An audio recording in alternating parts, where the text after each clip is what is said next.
Na Turquia antiga, os deuses governavam terra, mar e ar. Isto é muito estável. Dos oceanos mortais, onde Poseidon reinava, um barco naufragou aqui por causa de uma tempestade.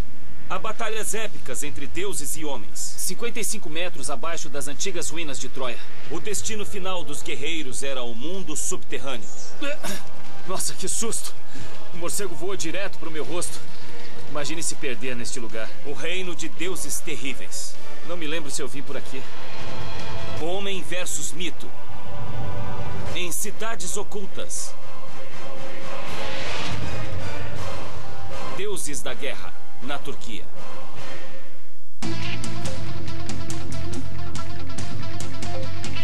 Cidades ocultas.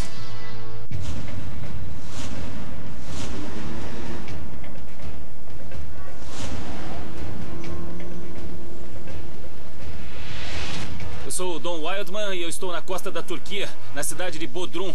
A história desta região está cheia de mitos e lendas famosos, como as histórias da Ilíada e da Odisseia. Mas esses relatos literários são fato ou pura ficção? Descobertas recentes revelaram novas pistas sobre os mistérios que ainda espreitam bem abaixo da superfície, no mundo subterrâneo da Turquia. A maior lenda do mundo clássico, a história de um rosto que lançou 1000 navios e um cavalo de madeira mortal, não aconteceu na Grécia, mas na costa norte da Turquia. Cerca de 3.000 anos atrás, a mais famosa batalha de todos os tempos aconteceu bem aqui, divulgada pela Ilíada de Homero. A Guerra de Troia foi uma luta épica. O poderoso Império Grego atacou a cidade-fortaleza de Troia por uma década inteira, derramando um mar de sangue nesta planície coberta de grama. Finalmente, Troia foi derrotada. Mas nos séculos que se seguiram, sua localização exata e sua existência foram questionadas. Isto é, até recentemente, quando um túnel escavado à mão foi descoberto embaixo das ruínas de Troia, provocando uma incrível virada no épico de Homero. Troia era uma poderosa cidade e estado situada entre duas superpotências, o Império Hitita no leste e os gregos no oeste.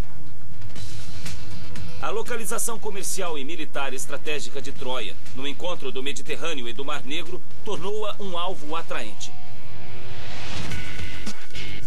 Olá. Olá. Encontrei Rustem Aslan, o arqueólogo-chefe em Troia. Ele escalava essas ruínas há 20 anos. Aí está. Eu estou olhando para as muralhas de Troia. Sim. Quantas Troias existem? 10 cidades básicas. Então podemos falar de Troia 1, Troia 2, Troia 3. Isso. E cada uma se refere a um período diferente em mais de 3.000 anos. Isso. Incrível. Troia 6 e 7 abarcaram um período de 200 anos entre 1300 e 1100 a.C., quando ocorreu a batalha que Homero relatou. Segundo achados arqueológicos, Troia 6 foi destruída por um terremoto e Troia 7 por uma guerra. Na época da Troia de Homero, eles construíram grandes muralhas. Foi mesmo. Eram muito ricos. Tinham algo a defender? Isso. Eles estavam se preparando para a Tinham guerra. algo a esconder. Segundo Heinrich Schliemann, o aventureiro que identificou as ruínas de Troia, essas defesas apoiam a teoria de que esse é o local do épico de Homero. Mas por décadas, os arqueólogos não deram importância a uma caverna escura sob a cidadela, que era um canal de água feito pelo homem, mencionado não só em um poema, mas documentado em um tratado de paz de 3.300 anos.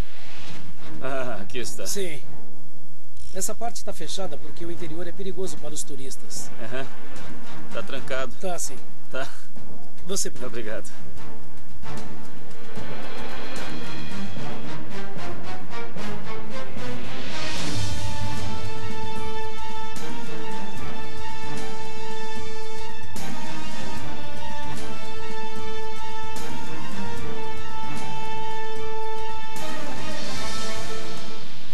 A partir daqui há 2 ramificações. Ah, eu percebi isso. Havia um sistema de água sob a cidade desde 3000 a.C., mas quando a guerra irrompeu, ele se tornou um elemento importante na defesa de Troia. A partir do século XV a.C., os troianos cercaram a cidade central com muralhas de 9 metros, e os portões mais vulneráveis foram murados. Fora dessas muralhas, a cidade secundária era cercada por outro sistema de fortificação, que incluía um fosso profundo e outra série de muralhas. Embaixo de tudo, aquedutos subterrâneos coletavam e canalizavam água para a cidade trancada, que na época se chamava Wilusa.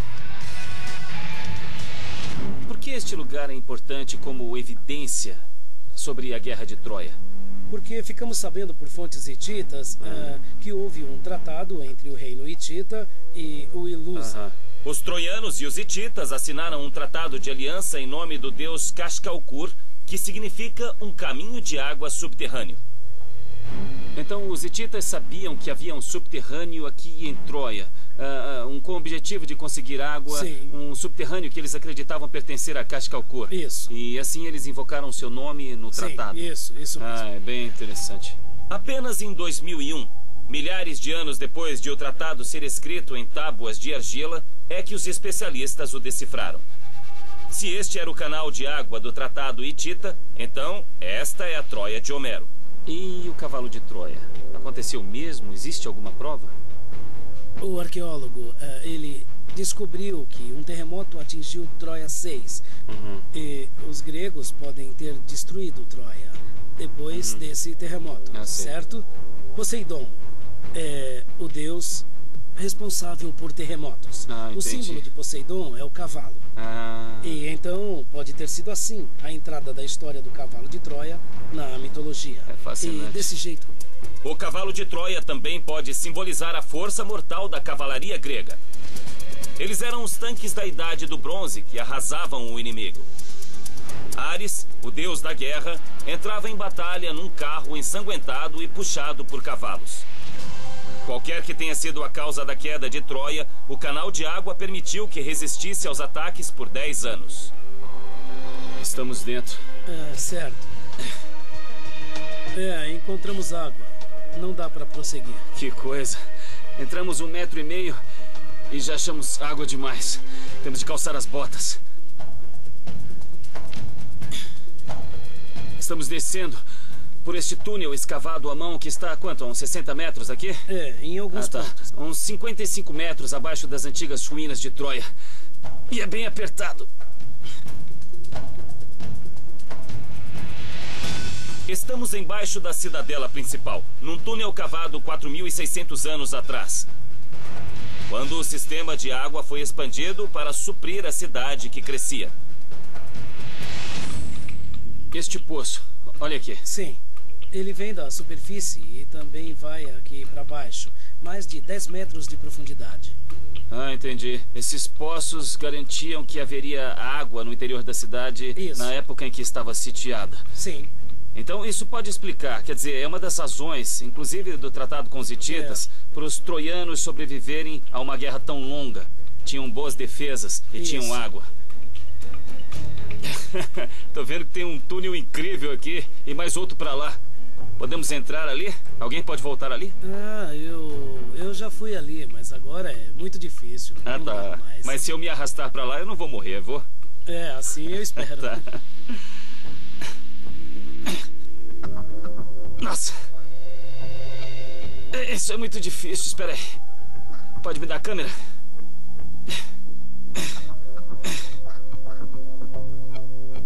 Esta aqui é a água que a gente estava ouvindo. E aqui está o túnel. Eu só quero ter certeza de que eu não vou cair em algum buraco aqui. Se eu pudesse me ver agora... Isso, vamos lá. Pode ter uma ideia do tamanho deste lugar?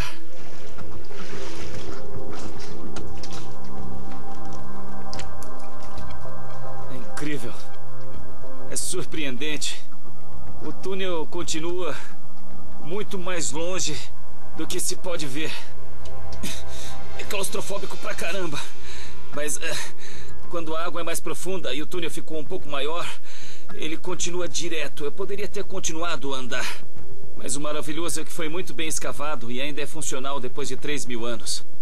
Quando se volta aqui, vemos água livre e efluente que é cristalina e pode ser bebida. Mas eu não bebi. A água ainda corre sob as ruínas de Troia. E graças aos arqueólogos modernos e a um poeta antigo, a história dos troianos ainda é contada milhares de anos depois de a cidade ser varrida do mapa.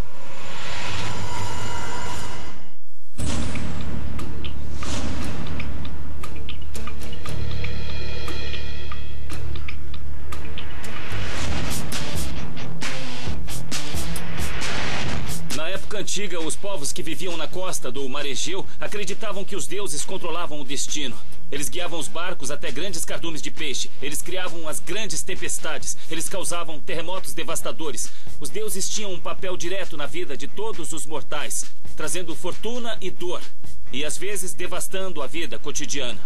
Quando as civilizações ao redor do Mediterrâneo dominaram a navegação em cerca de 3.500 a.C., o comércio floresceu. Mas as cidades portuárias eram suscetíveis aos ataques de inimigos e de bandos de piratas.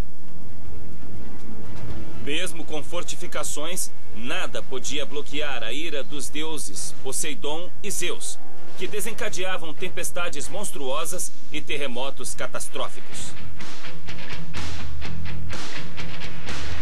Eu estou aqui nesta cidade praiana para encontrar um mergulhador profissional chamado Murat Saik e um arqueólogo submarino chamado Gunnar Osler.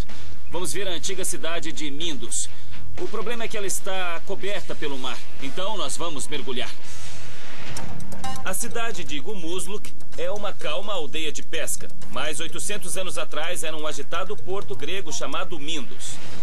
Por muitos anos, ela resistiu a barcos inimigos e a piratas, porque tinha um exército permanente.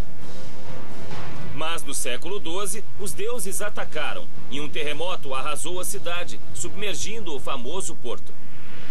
Olá, Murat? Oi, como vai? Eu sou Dom, tudo bem? Como vão? Prazer em vê-lo. Gunnar? Como vai? Prazer em vê-lo. Vamos por aqui, certo? Por ali? Então este sempre foi o porto? Aqui sempre foi o porto, era muito grande. Bom, eram bem vulneráveis aqui no oceano, quer dizer, parte dele, e por isso tinha um exército aqui, não era? Sim, muitas lutas aconteciam para controlar os lugares e controlar o comércio e tudo, enfim. Hoje, as ruínas das defesas do porto estão no fundo do mar e só podem ser vistas em mergulhos. Tá bom, então vamos carregar. Vamos. Tudo bem. Não esquecemos nada. Vamos lá, pessoal.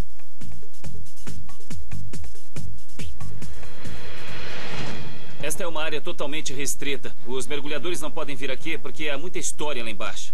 Tá legal. Aqui vamos nós, vamos lá.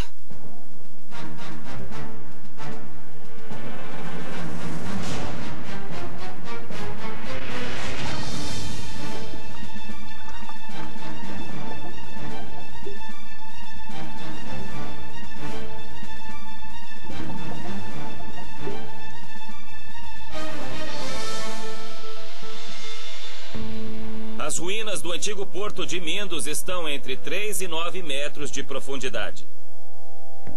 Há buracos para cordas nas grandes pedras que ancoravam os barcos em segurança no porto. Embora Mindus prosperasse por séculos por causa do porto seguro, o grande número de fragmentos de ânforas indica que havia problemas mesmo no porto. Eu estava vendo grandes blocos de pedra em que se podia prender cordas, é isso? Sim. Ah, tá. Eram usados para amarrar as cordas. E também muitos pedaços de ânforas. Há muitos fragmentos. Aconteceu um naufrágio aqui? Isso. Tá. Então o barco naufragou por causa de uma tempestade. A lenda diz que quando os mortais provocavam Poseidon, o deus do mar, ele criava tempestades súbitas e mortais, lançando os barcos contra os rochedos. A única defesa contra uma tempestade era um grande dique. Os diques antigos eram feitos de montes de pedras e pedregulhos cobertos por rochas maiores. Algumas das rochas maiores eram presas por braçadeiras de metal, um método ainda usado. Os habitantes de Mindus fizeram o possível para proteger o porto e, apesar das tempestades e ataques, ele prosperou por anos.